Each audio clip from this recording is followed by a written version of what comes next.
Hello and welcome to another YouTube tutorial, this time on developing conditional formatting within an Excel spreadsheet.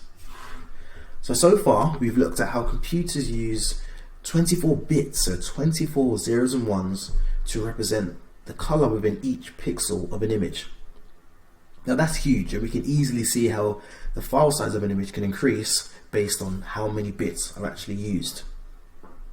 Each combination of bit sequence would turn into a different color, and that's what we are going to try and emulate using Excel spreadsheets. So what is conditional formatting? Put simply, it's when we change the color of a cell within a spreadsheet based off of its value. So for example, if the cell has a number 3 within the spreadsheet, it will change to green, or if I had 1, it would change to a different color. Now, where would we have actually seen conditional formatting before? Now, your teachers would have used them to record your progress on a particular exam. Let's use this as an example. Mohammed got 0 out of 12, which means the color of the pixel goes to 0.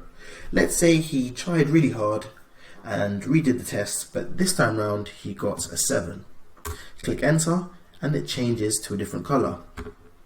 On the third attempt, he maxed out and got 12 out of 12, and then the color changes to green. So it's a really good way to automate the functionality within a spreadsheet to make it more appealing and a little bit more responsive. You may also use conditional formatting to record how much money you have at the end of the month. For example, if you had below 0, the number would come up as red, and let's say you made loads of money, at the end of the month it would come up green. So it's a really good and effective way to monitor and track values within a spreadsheet.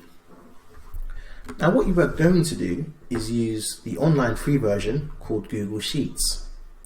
So make sure you've got Remunify open and open up Google Drive.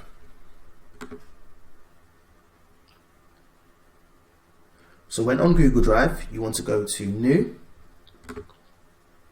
and Google Sheets, and this will open a blank spreadsheet for us. So the first thing we want to do is change the size of each cell so that they are squares and look similar to what a pixel would look like on an image. Now to do that, and to change them all at the same time, go over to the top left, just underneath where it says A1, just here, and that will select all of the rows and columns. Then all we need to do is go over to the first one here and wait for the cursor to change, and then we can drag all the way to the left, as small as we like. Once you are happy with the overall size of each cell, let's start adding some conditional formatting. Now before we do this, we need to make sure we've got something to aim for. So I'm going to replicate this image using conditional formatting. I've just pasted it in there, so feel free to paste your own image. Don't take too much time looking for a particular image. What's important is adding the conditional formatting to the spreadsheet. So we go back to this section to make sure we've got all of the cells selected. Then we go over to Format and select Conditional Formatting. So what we want to do is use binary numbers here.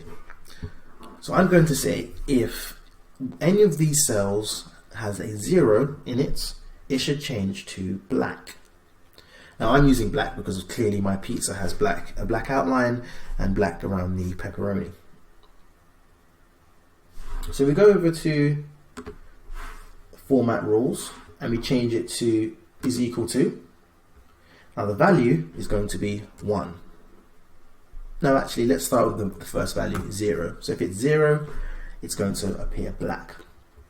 So you go to A, which is the font color, and you change it to black, and the fill color should also be black.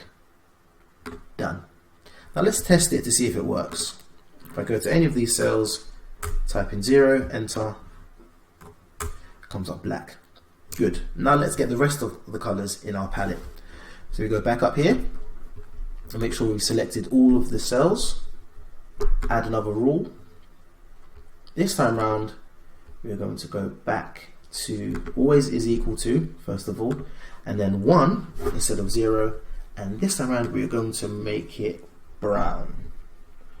So if this cell has a 1 in it, the cell is going to change its color to brown. So if I select 1 now, it changes to brown. So we can see that by using the correct combination, going through, not 2 1s, we can start to emulate and create this image. Now one more time I'll show you. Go back to the top, make sure you've selected all of the rows and columns, select add another rule, and click done, and then add another rule, but this time round, instead of doing 0 1, we are going to do 1 0. Why did I choose 1 0? What does 1 0 equal to in Denary? Who can remember? Then we change the font color to yellow, and also the background color to yellow. Press done, and now I can type in 10 and the color of the cell changes. So good luck. This is conditional formatting lesson 1. Enjoy, and if you have any questions, please of course ask your ICT teacher. One last thing to add is, let's say you wanted to increase the size of your canvas. That is something you can do quite quickly. So I'm going to double my canvas size, and all you need to do is just select the letter from A all the way over to Z, and then right click, insert, where are we going? Insert 26 right.